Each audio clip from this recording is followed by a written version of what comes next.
1907년 한국교회 대부흥회 운동의 그 역사를 사람들은 너무나 그리워하고 있습니다. 그 놀라운 역사가 다시 한번 한국교회 가운데 일어나기를 간절히 바라면서 어게인 1907을 계속 외치고 있습니다. 다시 한번 부흥이 일어나기 위해서는 그때 어떤 일이 일어났는지를 우리는 다시 한번 돌아볼 필요가 있습니다. 이 1907년의 이 부흥운동의 시발점은 사실은 1903년 강원도 원산에서 있었던 부흥운동이 시발점이 되었습니다. 하디 선교사가 선교사들을 모아놓고 선교사들 중심으로 사경회를 하는 그 자리에서 이제 자신이 그동안 이 사역을 했던 이 조선인들, 미개한 족속들, 이들에게 아무리 해봐도 이 미개한 족속들이 제대로 알아듣지를 못하고 제대로 이들이 말씀대로 살아가지 못함으로 말미암아 이런 안타까운 상태로 계속 선교에 열매가 없다는 것을 항상 탓하고 왔었는데, 사실은 알고 봤더니 자신의 잘못이었다는 겁니다. 자신이 태만했고 자신이 믿음이 없었고 자신이 게을러서 그렇게 된 일이라는 사실을 고백을 하면서 이 모든 것들이 나의 죄악입니다 하면서 고백하기 시작했습니다. 그러자 그곳에 모였던 선교사들이 동시다발적으로 나도 그렇게 생각했습니다. 조선인들을 미개한 족속이라고 생각했고 이들을 무시하고 자만심을 가지고 임해졌던 나의 죄를 회개합니다. 이곳저곳에서 회개의 소리가 이제 터져나가기 시작합니다. 그것은 그냥 그 자리에서 멈춰지지 않았습니다. 이것이 불씨가 되어서 평양에까지 연결되어집니다. 평양의 장대현 교회에서 부흥회를 인도하고 있었던 길선주 목사가 정말 여러 가지 영적으로 꽉 막혀있는 이러한 현실 속에서 이 모든 문제의 책임은 바로 자신에게 있다고, 자신이 바르게 회개하지 못하고 자신이 말씀 앞에 순종하지 못하고 자신이 믿음으로 행하지 못함으로써 부흥을 가로막고 있는 장본일이라고 그렇게 회개하기 시작합니다. 회개하기 시작하니까 이곳저곳에서 훌쩍거리면서 회개하기 시작합니다. 나의 죄 때문입니다 하면서 이야기를 하면서 그들은 그 자리에 감정적으로 울부짖는 것으로 그치지 않았습니다. 밤 8시부터 진행되어진 것들이 새벽 2시까지 막 울부짖었던 그들은 그 다음날 경찰서로 뛰어가서 사실 그때에 있었던 그 절도 사건의 범인은 바로 나입니다. 내가 그 물건을 훔쳤습니다. 내가 사기 행각을 저질렀습니다. 나를 구속시키세요. 제발로 찾아가는 역사가 나타났습니다. 미워하고 시기하고 질투했던 이 모든 것들을 고백을 하면서, 사랑하지 못했던 걸 고백하면서 놀라운 일들이 일어나기 시작합니다. 교회가 그냥 막 발칵 뒤집기 시작합니다. 그래서 평양이 그것이 교회로 그치지 않았습니다. 평양시내에서 이게 대체 무슨 일이냐? 경찰서에서 대체 무슨 일이냐? 사회에서 이거 대체 무슨 일이 일어난 거냐 이거? 하면서 사람들이 막 웅성이기 시작합니다. 그러면서 장대현 교회에서 무슨 큰일이 났는가 봐. 저 사람들이 완전히 잘못했대. 저 사람들이 막 정말 변화되어 가지고 놀라운 일이 일어났어. 이러면서 이들이 교회를 다른 눈으로 보기 시작했습니다. 교회에 이들이 발을 들여놓기 시작했습니다. 믿는 자가 더하면서 그것이 어디로 나가는 거니까요? 평양 전역에 있는 교회로 영향을 미칩니다. 그것이 저 전라도에 있는 교회, 경상도에 있는 교회까지 영향을 미칩니다. 그러면서 평양 대부흥 운동이 한국교회를 완전히 새롭게 만드는 그러한 일들이 일어나게 되었습니다. 저는 사실 이 내용에 대해서 많은 사람들 앞에서 이야기를 많이 해왔었습니다. 그러나 우리 교회에 부흥을 주소서 이 말씀을 준비하면서 이 말씀을 다시 한번 돌아봤습니다. 진지하게 내 자신이 한번 이 말씀의 내용 앞에, 이 사건의 내용 앞에 한번 돌아봤습니다. 돌아보면서 이 교회에 부흥이 되지 않는 거는 너 때문 아니니? 너 문제 아니니? 너의 믿음 없음 때문 아니니? 너의 영적 태만 아니니? 너의 부족 때문에 아니니? 하면서 제 자신의 모습을 돌아보게 되었습니다. 어떻게 보면 내 자신이 가장 부흥을 가로막는 존재가 될 수 있다는 사실을 깊이 깨닫게 되었습니다. 만약에 내가 교회의 부흥을 가로막고 있다면, 내가 가정의 부흥을 가로막고 있다면, 내가 이 세상에, 이 사회의 부흥을 가로막고 있다면 얼마나 잘못된 모습으로 내가 서 있을까요? 우리 자신이 한번 돌아볼 수 있어야 됩니다. 오늘의 이 본문의 이 말씀은 오순절날 베드로가 설교하는 그러한 내용입니다. 성령 충만할 만한 베드로가 설교를 하는데, 그 설교를 듣고 있는 그 모인 사람들이 그 설교를 듣고 어떻게 반응하는가? 우리가 어찌할꼬 하고 있습니다. 어찌할꼬. 부흥은 말씀 앞에 반응을 할 때 부흥의 역사가 나타납니다. 말씀 앞에 어찌할꼬가 되어야 됩니다. 말씀 앞에 무덤덤하고 무감각하고 한낱 강의 듣는 것에 불과한 그러한 상태로서는 어떠한 부흥도 기대할 수 없습니다. 말씀 앞에 분명하게 부흥해야 됩니다. 반응해야 됩니다. 이 말씀이 사람의 말이 아닙니다. 이 말씀은 하나님의, 살아있는 하나님의 말씀으로 우리가 받아들일 때에 그 말씀 앞에 우리는 어떻게 반응해야 되는지가 나타날 수 있다는 것입니다. 우리가 말씀 앞에 어찌할꼬 이 반응이 우리 속에서 있었어야 되는 것입니다. 이들이 마음에 찔렸다고 합니다. 마음에 찔렸다는 게 뭡니까? 마음이 그냥 무언가로 확 찔러서 그냥 그 마음이 충격을 받아서 견딜 수 없는 상태가 되어지는 겁니다. 이 마음에 찔렸다는 것은 어떤 것인가 하면요, 그 어두운 그 죄악들이 밝은 빛이 확 비치면서 자신의 그 모든 죄악들이 확 드러나면서 이 죄악을 내가 어떻게 할꼬, 어찌할꼬 하는 그러한 모습으로 지금 이제 반응하고 있는 그러한 것을 보여주고 있다는 것입니다. 여러분, 이것을 여러분들이요, 그냥 단지 내 어떤 실수, 내 잘못, 내 도덕적인 윤리적인 문제 차원으로 거쳐서는 되지 않아요. 이것은 세상 사람들도 자신이 잘못했는 거 깨닫기도 해요. 이 자신의 여러 가지 실수를 되풀이하지 않으려고 결단하기도 해요. 이 정도 수준을 말하는 게 아니에요. 이것은 지금 어떤 모습으로 가는가? 바로 십자가 앞으로 가고 있는 거예요. 십자가 앞으로. 자신의 그 모든 문제를 십자가 앞에서 비추고 있다는 것입니다. 여러분, 오늘 이 본문의 이 설교의 이 내용을 한번 보십시오. 베드로가 설교하는 내용, 뭐라고 지금 설교하고 있습니까? 너희가 십자가에 못 박아 죽인 예수라고 말씀하고 있습니다. 여러분들이 지금 그 자리에 모인 청중이라고 여러분 한번 생각해 보십시오. 지금 예수님이 십자가에 못 박히신 지 채 50일 정도밖에 되지 않았어요. 예수님이 6월절에 되어가지고, 그리고 십자가 못 박힌 지 3일 만에 부활하고 40일간 계시고 부활 성천하시고, 지금 모든 성도들이 120명 정도가 모여가지고 기도하는 건 성령의 충만을 받았어요. 오순절날 성령의 충만을 받았어요. 약 50일밖에 안 지났어요. 그렇다는 건 뭐를 보여주고 있습니까? 지금 그 자리에 있는 사람들이 바로 십자가의 사건을 두 눈 똑똑하게 목격을 한 사람들입니다. 십자가 사건에 겉으로 볼 땐 장본이 누굽니까?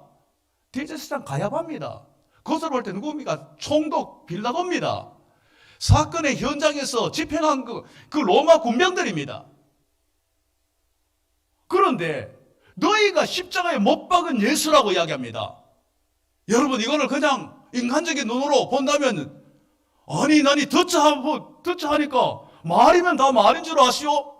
내 눈으로 똑똑히 누가 못 박는 거 봤는데, 그런데 우리 보고 예수를 못 박았다더니 아무데나 그냥 덮어씌우면 되는 줄 아시오? 하면서 얼마든지 거부 반응을 일으킬 수 있어요.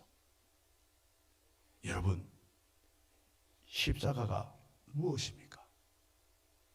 십자가 이 사건이 단지 가야바 때문입니까? 빌라도 때문입니까? 정치적인 문제입니까? 힘이 약해서 거기에 힘에 밀려가지고 십자가 사건이 일어난 겁니까? 아닙니다. 십자가 사건은 하나님의 놀라운 구원의 계획입니다. 예수는 이 땅에 우리 죄를 위해서 죽으시러 오신 것이에요. 그들은 하나의 도구에 불과한 거예요. 가론유다도 도구에 불과한 거예요. 가론유다 때문에 십자가에 못 박힌 게 아니에요. 빌라도의 판결에서 십자가 못 박힌 게 아니에요. 십자가는 우리를 위해서 우리 죄를 담당해서 십자가에 죽으시러 우리 가운데 오신 것이에요. 이 사실을 믿을 때에, 이 사실을 제대로 받아들일 때에 맞습니다. 바로 내 죄 때문에 예수님이 십자가에 못 박혀 죽으신 건 맞습니다. 내 죄악입니다. 고백할 수 있는 거예요. 우리는 찬송가 가사 많이 부르잖아요. 143장 웬 말인가 날 위하여 주 돌아가셨나 이 벌레 같은 날 위해 큰애 받으셨나 내 지은 죄 다 지시고 못 박히셨으니 144장 예수 나를 위하여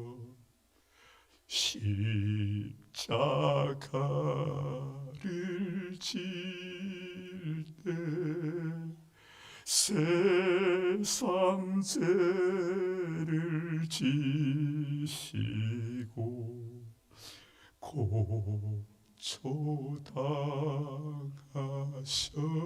고초당하셨네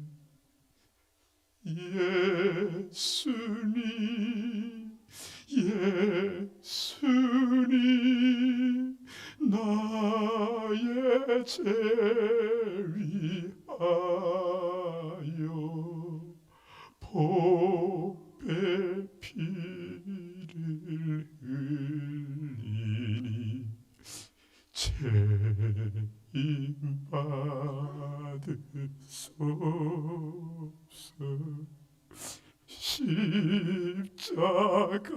십자가를 지심은 무슨 죄가 있나 저무지한 사람들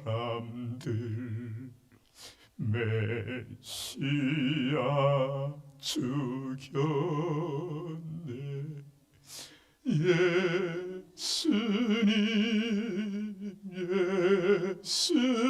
예수님 나의 죄 위하여 보배 피를 죄인 받으소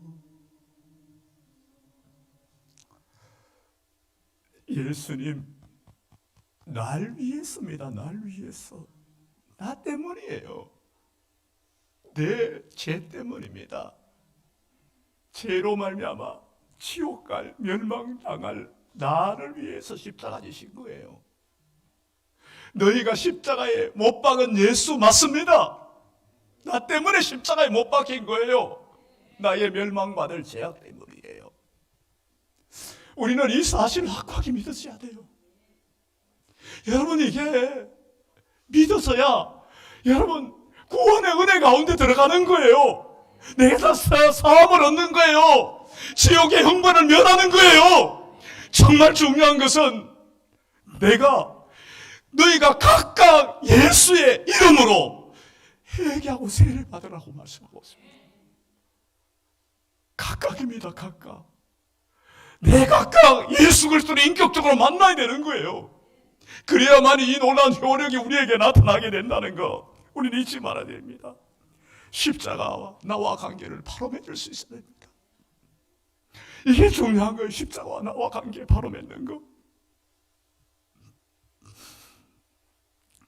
나 때문에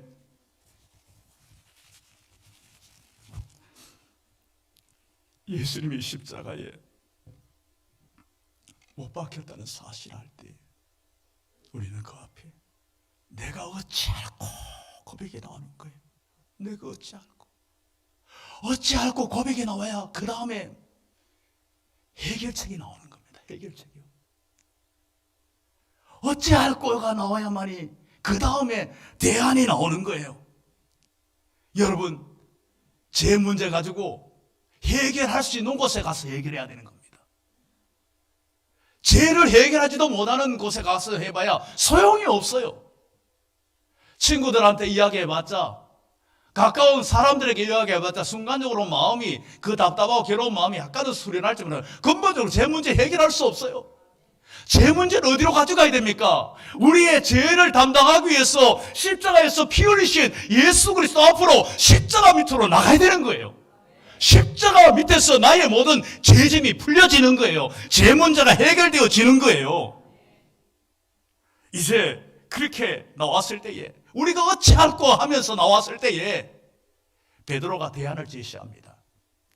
우리 같이 38절 말씀 우리 같이 한번 읽습니다. 같이 38절 말씀 함께 읽습니다. 시작. 베드로가 이르되 너희가 회개하여 각각 예수 그리스도의 이름으로 세례를 받고 제사함을 받으라. 그리하면 성령의 선물을 받으리니. 어떻게 하라는 겁니까? 너희가 회개하여 각각 예수 그리스도의 이름으로 세례를 받고 제사함을 받으면 성령을 선물로 받을 것이라고 말씀하고 있습니다. 베드로의 그 이야기에, 그 설교에 이들은 어떻게 하고 있습니까? 그들은 그대로 반응을 하고 있습니다. 그대로 받아들이고 순종하고 있습니다. 하나님의 말씀이 선포되어질 때에, 그 말씀에 순종하며 받아들일 때에 우리 속에 놀라운 변화와 회복의 역사, 부흥의 역사가 나타나게 되는 줄로 믿습니다. 그렇게 이들이 되어질 때에 어떻게 됩니까? 이들은 결단을 하도록 만들어버립니다. 너희가 이 폐역한 세대에서 구원을 받으라고 말합니다. 폐역한 세대라는 게 무슨 세대인지 하면요, 폐역한 세대라는 것은 쓸모없는 세대라는 겁니다. 버림받을 세대라는 겁니다.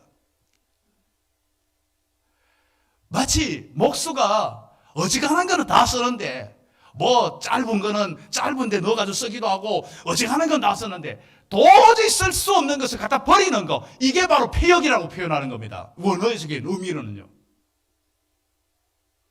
도저히 쓸 수 없는 이러한 상태.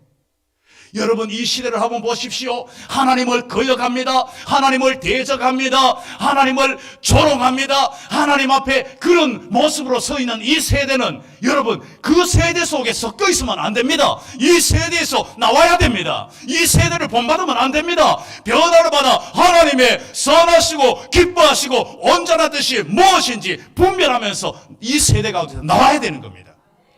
그 속에서 구원을 받아야 되는 거라고 우리에게 분명히 말씀합니다. 다 사람들이 그렇게 생각하고 다 그렇게 따라가고 다 그렇게 되니까 뭐 괜찮겠지. 아닙니다. 그 속에서 나오라고 말씀하고 있다. 그 속에서 나오라 그러는 겁니다. 거기서 나온 사람들이, 그 자리에 회개하고 나온 사람들이 3,000명이 이루어진 겁니다. 성령의 역사가 얼마나 강력하게 그들을 압도했는지를 보여주고 있다는 것입니다. 그러면서 이들에게 세례를 받으라고 말하는데, 여러분, 세례 받으라는 거, 이것이 종교적인 의식을 말하는 게 아닙니다. 세례, 나도 세례 받았어. 이걸 지금 현재 말씀하고 있는 차원이 아니에요. 세례 받으라는 진정한 의미를 알아야 되는 겁니다. 세례는 뭡니까? 세례는요, 예수 그리스도와 함께 죽는 거예요.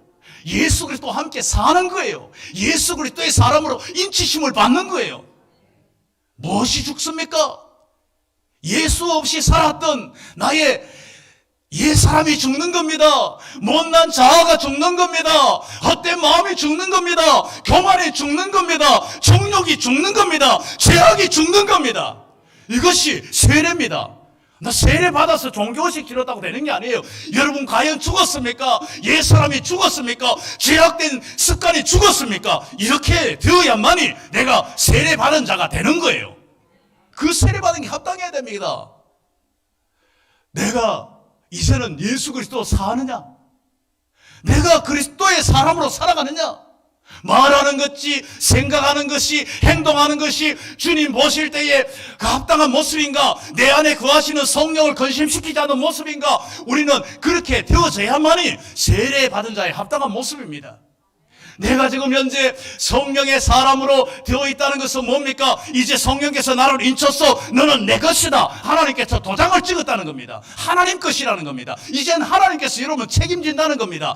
여러분은 하나님에게 속했다는 겁니다. 하나님께 속했다는 건 뭡니까? 이제는 육신의 법을 따르는 것이 아니라 성령의 법을 따르는 것입니다. 이제는 세상의 어떠한 가치관을 따르는 것이 아니라 하나님의 말씀의 가치관을 따른다는 겁니다. 이걸 지금 말씀하고 있는 거예요. 여전히 내가 세상의 가치관 따라 살아간다. 내가 여전히 육신의 어떠한 생각을 따라 살아간다. 이것은 진정으로 세례받은 자의 모습이 아니라는 것을 우리는 알아야 된다는 것입니다. 온전히 성령의 인도하심을 따라서 하나님의 말씀을 따라서 살아가는 모습이라는 것을 우리에게 말씀해 주고 있다는 겁니다. 우리 39절 말씀 같이 한번 읽습니다. 시작. 이 약속은 너희와 너희 자녀와 모든 먼데 있는 사람 곧 주 우리 하나님 얼마든지 부르시는 자들에게 하신 것이라 하고. 자, 여러분, 성령은 이 약속은요 모든 사람에게 하신 것이라는 겁니다. 오늘 이 자리에 있는 우리에게도 하신 것이라는 것을 우리는 분명히 잊지 말아야 한다는 겁니다. 물론 이것은 예수 믿을 때에, 처음 믿을 때에 그러한 역사가 나타나지만은요, 예수 믿고 난 후에도 정말 예수 믿은 자의 모습을 제대로 살아가지 못하고 무덤덤하게 그냥 형식적으로 타성에 젖은 모습으로 살아왔던 우리가 이제는 그렇게 살지 않겠다고 결단하고 이제는 하나님 앞에 회개하고 하나님의 원하시는 모습으로 설 때에 성령께서 우리 가운데 역사하셔서 성령께서 우리를 지배하셔서 성령이 우리의 모든 것들을 주관하셔서 승리의 삶으로 이끌어가도록 만든다는 것입니다. 여러분, 이러한 모습이 우리 가운데 나타나야 되는 겁니다. 그럴 때에 우리 삶에 놀라운 변화가 나타납니다. 예수 믿는 사람들의 참된 모습이 나오는 거예요. 예수 믿는 놀라운 능력을 우리가 가지고 살아가는 거예요. 예수 믿는 것이 얼마나 복된지를 보여주는 삶을 살아갈 수 있는 것은 그러한 결단이 능 속에 나타나게 된다는 사실을 우리는 잊지 말아야 된다는 것입니다. 여러분, 우리는 부흥을 참 많이 오해해요. 왜 오해를 하는가 하면요, 우리는 태어나면서 경쟁사회에 살아가잖아요. 경쟁사회에 살아가다가 보면 어떤 현상이 나와요. 내가 너보다가 열심히 살고 내가 너보다 열심히 준비하고 해서 내가 너를 이김으로 말미암아 내가 너보다 훨씬 많은 것을 누리고 내가 떵떵거리며 살아간다. 이게 현대적인 사람들의 이 세상에 살아가는 모습입니다.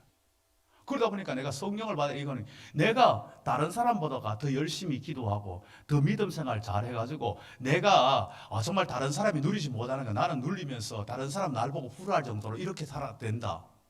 혹시라도 만에 하나 이런 생각하고 있으면 착각입니다. 성령 받는 목적이 무엇인지 알아야 돼요. 여러분, 우리의 부흥의 목적이 뭔지 알아야 됩니다. 만약에 부흥이요, 우리 교회가 여러 교회 중에 우리 교회가 열심히 기도하고 열심히 전도하고 우리가 열심히 신앙생활 해가지고 우리 교회가 이제 성도들이 막 구름대처럼 몰려와가지고 옆에 있는 교인들까지 막 그냥 진공청소기까지 쫙 빨아들여가지고 우리 교회 하나만 산다. 이게 부흥일까요? 아니에요. 착각이에요. 한국교회는 그런 식으로 생각해 왔어요. 여러분 한번 보세요. 평양에 대부흥이 났을 때 평양에 있는 장대인 교회만 산 게 아니라 평양에 있는 모든 교회가 살아났어요. 한국 교회가 살아났어요. 여러분, 한 사람이 살아나는 게 자기 혼자 복받고 자기 혼자 잘되고 자기 혼자 은혜 누리고 그치는 것이 아니에요. 나로 통하여서 우리 가정이 사는 거예요. 나로 통하여서 교회가 사는 거예요. 나로 통해 공동체가 살아나는 거예요. 이게 진정한 부흥입니다. 여러분, 초대교회를 보세요. 초대교회 부흥이 일어났을 때에 초대교회 성도들 자기들만 잘되고 자기들만 복받고 남들은 누리지 못하는 거 나 혼자만 누리고, 그게 아니에요. 초대교회가 성경에 충만한 역사가 나타나고 부흥의 역사가 났을 때 그곳에 이적과 기사가 나타나는데, 이적과 기사가 나타나는 이들의 모습을 보세요. 이들이 다 정말 기도하기를 더 힘쓰고, 이들이 어떻게 됩니까? 교회 공동체 안에서 이제는 자기들의 것을 자기 것으로 여기지 않아요.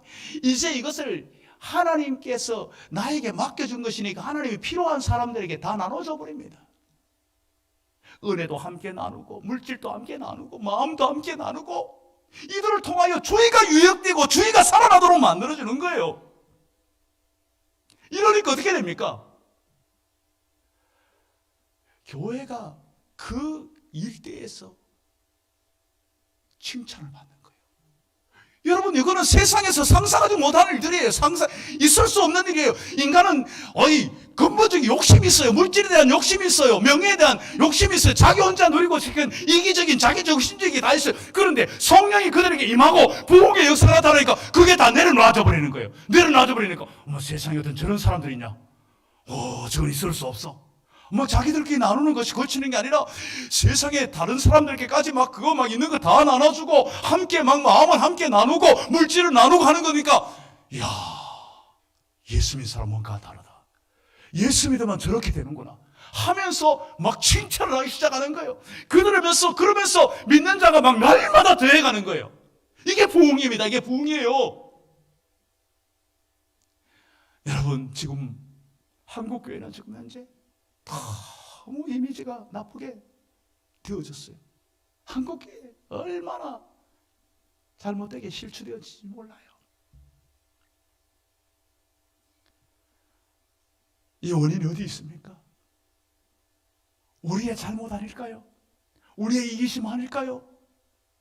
우리의 제약 때문에 아닐까요? 교회를 통하여, 우리 그리스도를 통하여 영광받으시는 그 하나님의 이름이 조롱을 당하고 무시를 받고, 그렇다면 우리 책임이 얼마나 큽니까? 교회가 얼마나 영광스러운 것인 거예요. 교회가 얼마나 귀한 것이에요. 예수 그리스도의 피로 값주고 산 교회예요. 교회가 짓밟히고 조롱당하고 무시당하는 이 모습을 우리는 안타깝게 여겨야 되는 겁니다. 이제 이것이 회복되어져야 돼요. 회복되어지기 위해서 우리가 회개하고 성령의 충만을 받아서 나의 이기심, 나의 중심, 나의 그 모든 것으로 욕심으로 똘똘 뭉쳐있던 모든 것들이 깨어져야 됩니다. 이게 내 힘으로 안 돼요. 성령께서 역사해야 근본적으로 이 모든 것들이 가능해요. 그럴 때에 역시 교회는 달라. 우리가 교회 잘못 생각했어. 교회를 너무 우리가 함부로 말하고 함부로 판단해서 교회를 두려워합니다. 교회 성도들을 칭송을 하며 나도 저렇게 믿고 싶다, 나도 저렇게 변화되고 싶다는 그러한 갈망을 가져주게 만든다는 겁니다. 우리 교회가 그런 교회가 되기를 원합니다. 우리 교회 가운데 초대교회의 역사 같은 권능이 일어나기를 원합니다. 성령의 바람이 불어오면요, 우리 가운데 있는 근심, 걱정, 염려, 불안, 우울, 두려움 모든 것 다 날려지게 될 것입니다. 모든 질병은 떠나가게 될 것입니다. 모든 문제가 해결되게 될 것입니다. 저는 이 사실을 확실히 믿습니다. 우리 이 사실 확고하게 믿으면서 부흥을 위해서 먼저 내 자신이 깨어집시다. 내 자신이 변화됩시다. 내 자신이 회개하고 성령을 받고 하나님이 기뻐하시고 원하는 사람으로 섭시다. 그래서 내가 부흥을 가로막는 존재가 아니라 내가 부흥의 주역이 될 수 있는, 우리 교회가 부흥의 진원자가 될 수 있는 그러한 은혜가 우리 모두에게 있기를 주님의 이름으로 축원합니다.